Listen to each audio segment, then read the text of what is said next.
Hey everybody, what up? All right, so this editor Void, I was actually kind of excited for a moment. I looked at it and I was like, oh, this is basically what I've been talking about doing. Creating an open source version of Cursor so that anybody can use it, and you don't have to pay the Cursor monthly cost every month, and you can sort of bring your own key, roll your own LLM. Now, there's a million products out there that are doing this, and if you look at like Google Ads and stuff like that, there's tons of like fly by night startup companies that are trying to rush into this game. It's almost like, to me, it reminds me of like the early advent of the personal computer. Like who can create the best editor first, right? It's not as big of a market though, because honestly, although Cursor went from 0 to 10 very quickly, 10 billion, I think it's going to be short lived, and I've said that in previous videos. And here's the reason why though. Anybody and their mother can create an alternative. Now, is it going to be as good? No, it's not. But what Void was bringing to the table, and for a moment I got excited, but you'll see quickly here that it is sort of a letdown. But anyway, what they were trying to bring to the table is an open source Cursor, and you can see they're backed by Y Combinator, so clearly they have some venture capital funding, and it's all about who you know. So if you do know some people, especially at Y Combinator, you probably have a pretty decent shot of getting a product off the ground. So the downside of all this is that, number one, they basically have disbanded the project.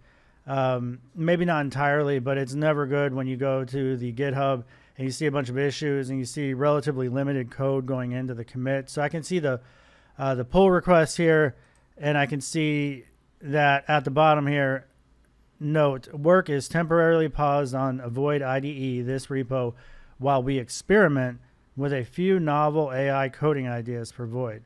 Stay alert with new releases in our Discord channel. So I also checked out their Discord channel, and it's a lot of people basically saying, yeah, they love the idea, but it doesn't work very well.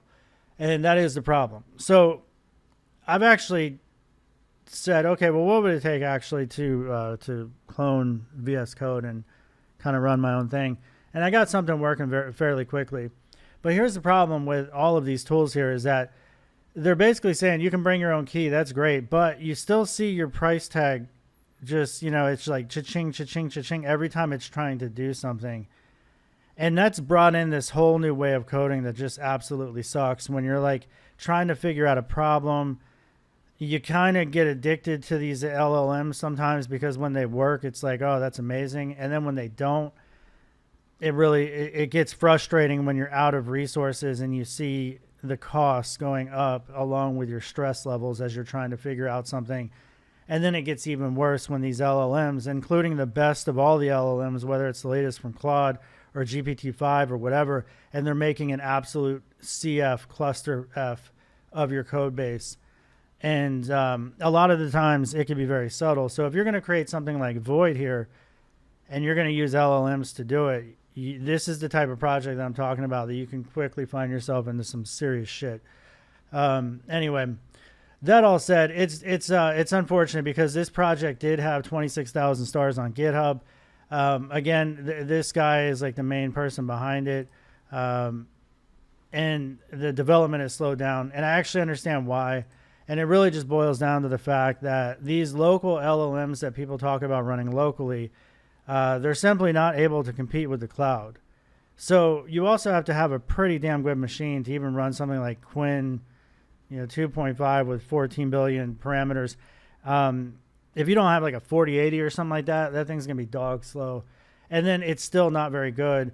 And then you also have to have a massive RAG layer. So I can discuss this probably in other videos, but the RAG layer is literally a bunch of if-else conditions of like, oh, you hallucinated on this, then do this. Oh, I need you to speak this way. Oh, here's a bunch of checks and balances when this fucking thing doesn't do what it's supposed to do. That's actually how these things work. And that's actually how Cursor works as well. And if you look at Cursor, you can see that it's actually calling all of these tools. So all the big cloud LLMs, they can understand this tool language. And it's like, hey, evaluate this question. What does it mean? Break it down. Here's a set of tools that you can do, whether it's like pull from GitHub or read a file, write a file, use a git diff, just a million different things, delete files, parse directories. Like that's all this thing is about, though. It's communicating back and forth with the LLM, and it takes a ton of resources in order to do that. And Cursor is doing it the best right now, but you're actually seeing that these large LLM providers are also falling on their face and they cost hundreds of millions of dollars to train and probably billions of dollars every year to maintain. And they need to actually collect their money. So they're going to collect their money from people like Cursor, and Cursor is going to collect their money from you. And then you're going to be like, oh, well, I'm not doing that anymore, so I'll just roll my own local LLM. And then you'll realize that you just don't have the resources in order to do it. So then you get excited, like when Qwen 3 Coder comes out, and you're like, oh, that's going to be what I'm going to use for my local LLM. And then you install it with Ollama, find out Ollama doesn't even support it right now, run into those problems, go back to Qwen 2.5 Coder, and then find that even with 14 billion parameters, it doesn't work very well. So all that said, the local LLMs do not work. The cloud-based ones will make a mess of your code base as well. Everybody that is trying to rely on the local LLMs, they're not going to be able to compete with the actual complexity handling that these cloud ones can do.